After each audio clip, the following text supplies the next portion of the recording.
is that there's this place. Look down at verse 1. There's a place called the bottomless pit, and there's this star who is a supernatural person who is given the key to that pit, and the bottomless pit is filled with smoke like a furnace, and he opens the pit in verse 2. And by the way, when we get to verse 3, these horrific, hideous, locust-like demons come out.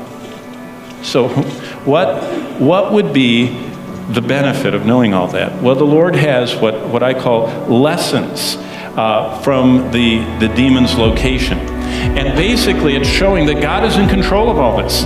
These demons are in that pit. Satan cannot let them out unless the Lord gives him the key. He is under the care and the constraint and the powerful sovereign control of God. Now you say, why doesn't he just put him in the pit? He will in chapter 20 if you read ahead. Satan is going to be consigned to that very same place. And the key is going to be turned and he won't be allowed out. That's what the 1,000-year millennium is all about. When the earth has no demon or satanic influence. And the sad thing is, if you read ahead, that they still go bad. Even in a perfect environment, humans are imperfect. And we don't need the devil or his demons to be bad. But when they're loose, we get worse. And that's what the lesson is he's showing us. Well, chapter 12 of Revelation says that Satan's ultimate longing is to destroy Israel. And the chief country for 2,600 years, whose demonic prince behind the country is called the Prince of Persia, one of Satan's highest lieutenants, is only desiring to destroy Israel. Because if you can destroy Israel, you destroy God's plan, because God says, I am going to be sharing the gospel to the whole world through Israel during the tribulation. If you can get rid of Israel, there won't be any gospel sharing during the tribulation, and there won't be any city that has all of these gates with Israel's tribe names on them and everything else. If he can just destroy it, the nation Israel. Because God says Israel will exist to the end. I'm going to preserve them. And Satan says, then I'm going to get them. You see, what we're supposed to see is how much the events in this world are tied to spiritual realm activities. Now look at the two elements that jump out of these two verses. In verse 1, there's this supernatural person that falls like a star from heaven. Well, immediately you think, stars falling? What are we talking about? Meteorites? What? But then look what the next part of verse 1 says. To him. So he is a supernatural person.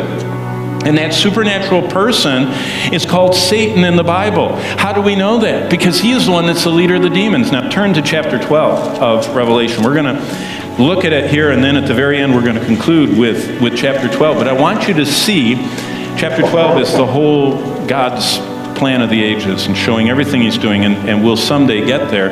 But I just want to point a couple of parts out. Look at verse 3. And it says that a sign appeared in heaven. And behold, a great fiery red dragon. Now, we look up from our Bibles and we go, oh, now we're into science fiction or fairy tales or cartoons. Dragons? And immediately the book of Revelation sounds like it's detached. But just keep reading and you see that God is communicating a connection here. And I want to show it to you. Having 7 heads and 10 horns and 7 diadems on his head. Look at verse 4. This dragon, this fiery red dragon in verse 4, his tail draws 1/3 of the stars of heaven and throws them to the earth. Oh. So in this verse, we meet a dragon. Then in the next verse, verse 4, this dragon draws 1/3 of the angels under his control. But move down to verse 7, because now we see that war breaks out in heaven, and Michael, we know who he is, the archangel, and his angels, we know who they are. We saw that a few weeks ago, the good angels, fought with the dragon and his angels.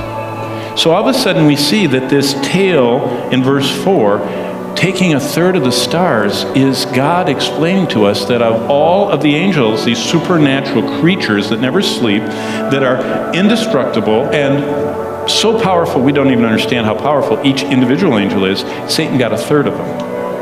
And he drew them under his control. But it doesn't end there. Look at verse 9. Now, God connects Genesis with Revelation and everything in between. And here are the key points. And I just wrote them down for you. This is the Rosetta Stone. You know, the Rosetta Stone that Napoleon's archaeologists found that finally we could decipher hieroglyphics. Sometimes the Bible's a little hieroglyphic because there's so many pieces scattered around, but all of a sudden God explains it all. And what he says is, just track down through verse 9. He says, so the great dragon, so this fiery red great dragon we saw earlier in 3, was cast out. Now look at all this. Satan is the dragon. Satan is the serpent of old. Now think Genesis 3.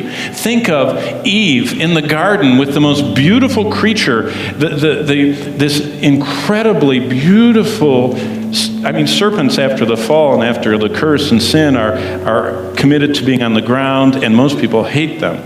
But they previously were beautiful, intelligent, talking, glistening creatures. And Eve was captivated by this creature who was being used as a channel through which Satan spoke. And he's called the serpent from old. So that's the Genesis 3, Eve deceived in the Garden of Eden. But it doesn't stop there. He's also called the devil. That's chapter 4 of Matthew. That's the one who came face to face with Jesus and tempted him to disobey God. Same one. So the dragon is the serpent. He's the devil. He's also the wicked one. He is the one who John talks about. The whole world lies in the arms of the wicked one. And he is the one who wants to undermine and thwart and derail God's plan. But it doesn't end there. If you keep reading, the devil is Satan who deceives. He's the deceiver. He's cast to the earth. His angels were cast. Look at verse 10. Now salvation and strength in the kingdom of our God and the power of his Christ have come for and here's another title, the accuser of the brethren.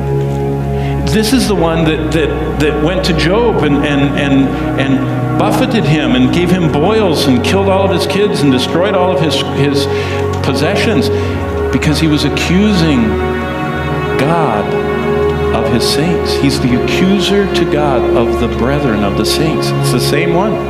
He is the dragon, the serpent, the devil, the wicked one, the accuser, and he is the fallen and twisted version of the greatest of all the angels, and his name was Lucifer, the light.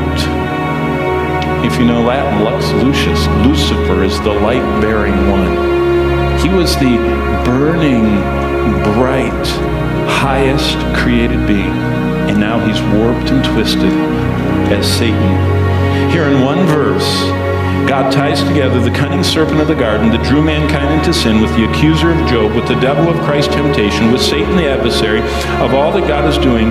And all these various depictions are of Lucifer, who fell to become Satan the devil. And they're united in one verse. It's like the Rosetta Stone. But all that to say that Satan is dangerous. I said all those things just to show you that all the malignity that covers all the chapters of the Bible come to a simple head.